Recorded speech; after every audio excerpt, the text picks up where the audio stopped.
attacks struck U.S. in New Orleans and Las Vegas on New Year's Day. In both cases, the attackers happened to be former U.S. Army personnel and reportedly served at the same military base. Vehicles used in both incidents were rented from a platform named Turo. Although FBI says there appears to be no links between the suspects, at least for now, their military backgrounds has become a matter of grave concern. The New Orleans attack suspect, who was shot dead at the scene, has been identified as Shamsuddin Jabbar, a 42-year-old Texan who once served in Afghanistan.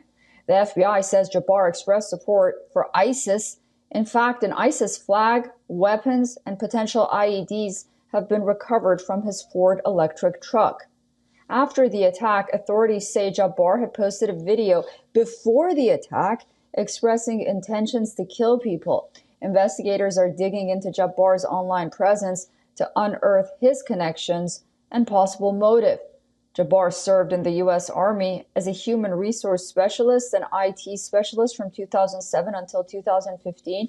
He served as an IT specialist in the Army Reserve from 2015 to 2020.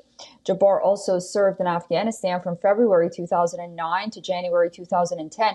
In the past, Jabbar was convicted on theft charges, driving with a suspended license, and other misdemeanors. He was reportedly married twice and filed for divorce in 2020.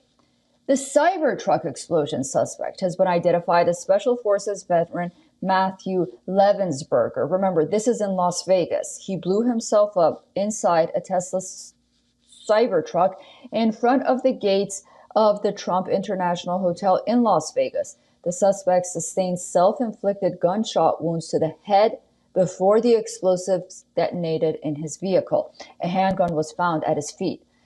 Levelsberger was assigned to the Army Special Operations Command and was on approved leave at the time of his death.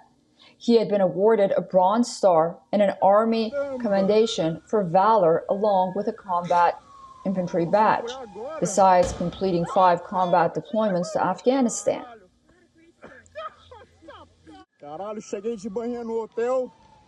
But I would like to highlight a couple of things that the teams found inside of the Cybertruck that are useful to the investigation. And that, first and foremost, is a military identification. We also found a passport. We found a Desert Eagle 50 caliber semi-automatic pistol. And if you'll notice on a lot of these guns that we're going to talk about here, they're almost just burnt beyond recognition as well. Experts believe the military backgrounds of the suspects had increased the effectiveness of the attack given their training in the use of methods of causing destruction.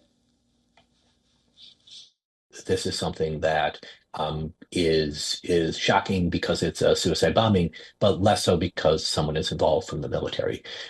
There is another bit of information that's been circulating on the internet that I'll just note, but frankly maybe false or overstated, which is that the two individuals at a certain point served at the same military base.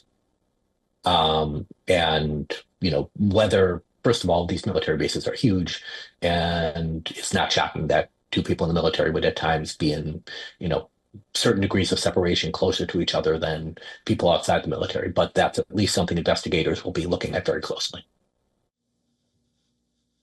On the other hand, a Pennsylvania man who served in the U.S. Army has been indicted by a grand jury on charges of attempting to support Lebanon's Hezbollah. 24-year-old Jack Molloy was formerly enlisted as an active duty soldier in the U.S. Army from mid-March till late April of 2019. Molloy has been accused of making false statements to the FBI. He'd expressed willingness to join Hezbollah in the past and had allegedly promoted hatred and violence against Jews.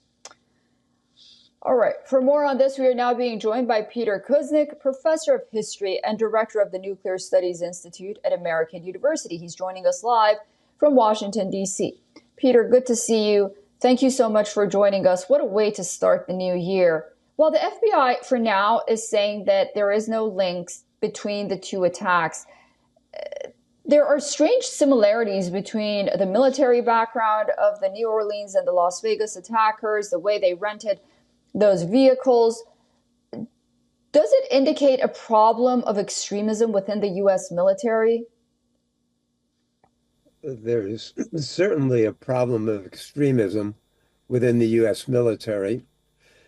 We know that there are many white supremacists in the U.S. military. There are much fewer devotees and supporters of ISIS in the U.S. military. That's the shocker. The fact that the Livelsberger, who detonated the car at the Trump Hotel in New Orleans, is a devoted Trump follower, that is not surprising. And many of those people, or some of them at least, are white supremacists and represent something but very, very different in that regard than Jabbar, who is a supporter of ISIS.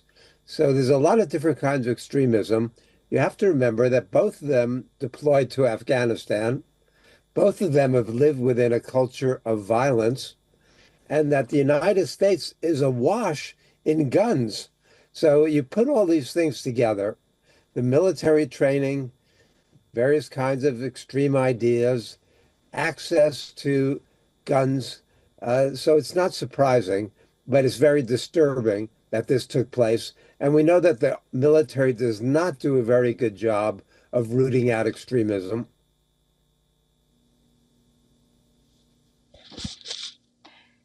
Peter, how can one find out if any soldier or army veteran is radicalized? It's very hard to find that out, partly because they've got certain First Amendment rights and rights to privacy. Don't have as much right to privacy as other citizens do. So if the army was more vigilant in monitoring that, they could root out a lot of it. The problem is that many of the people who join the military have more proclivities toward violence and potential extremism than others. Generally, the education level is lower than in other areas of the country and other parts of the economy. And so, and they, much of this radicalization, especially in the case of Jabbar, takes place online.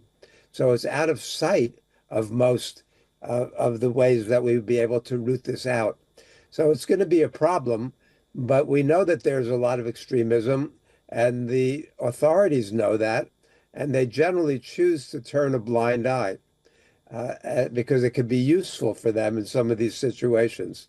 So there needs to be much closer monitoring, and hopefully what occurred in these two instances is going to raise a red flag, and people will take this much more seriously. But let me make one other point. Thank you so much for all of that.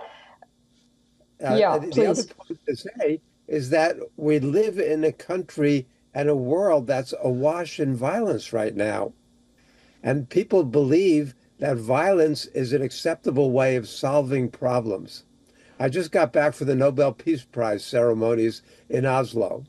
And these are people who are dedicated to finding other ways to solve problems.